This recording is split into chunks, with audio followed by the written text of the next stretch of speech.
We begin with the story of a St. Charles designer who's en route to the West Coast to receive an award for her work.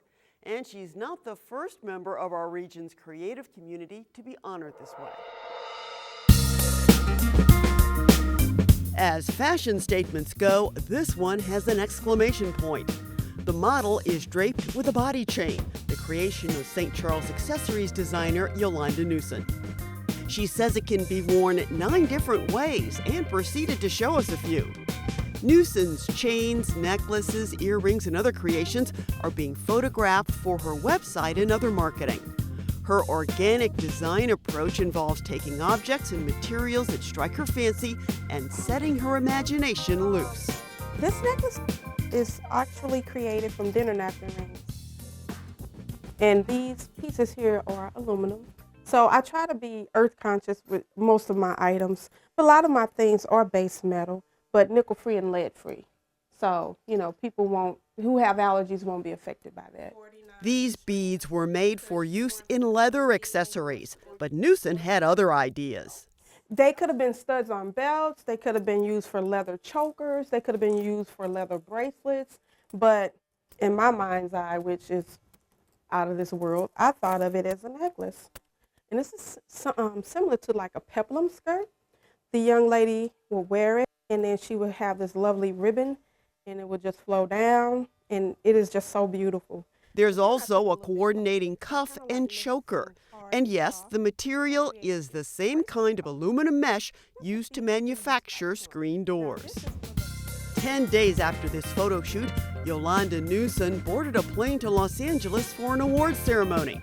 She was named 2013 Accessories Designer of the Year by an international nonprofit organization based in LA called Raw Natural Born Artists.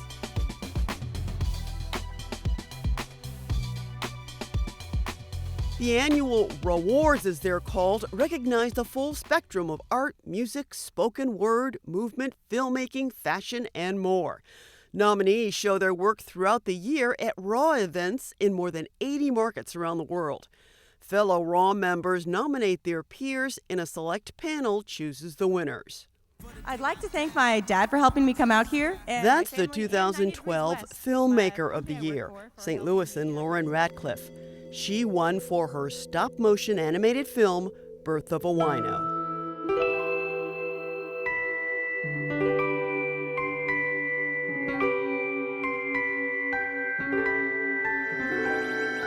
That piece was, first, it was just this exploration of different techniques where I had this idea for a short film that I wanted to try doing this full character animation and explore some of these ideas of interacting with nature.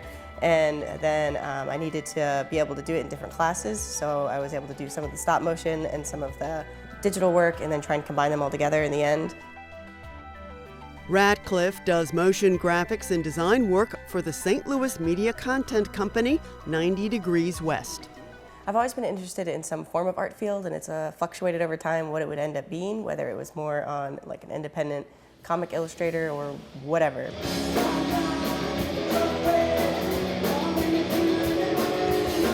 We stopped by a local RAW event on Cherokee Street in September of 2013. Attendees viewed and purchased a wide range of art and fashion, and there was lots of music and other original entertainment. And we caught up with the outgoing director of St. Louis RAW. This was Sarah Farragala's last event, as she was relocating to pursue opportunities in New York. I've loved the work that I've done. I've loved the artists that I've worked with. I don't actually plan on missing them. I'm planning on reconnecting with them in a new way that is to be determined. Virtually every generation of St. Louisans has included individuals who've made their mark in the world with their creativity. Yolanda Newson believes current generations are no exception. We really do have something to show, something to offer. We have awesome clothing designers, hair and makeup people, film industry, dancers, performers, everything. And I think it's just going to evolve even more.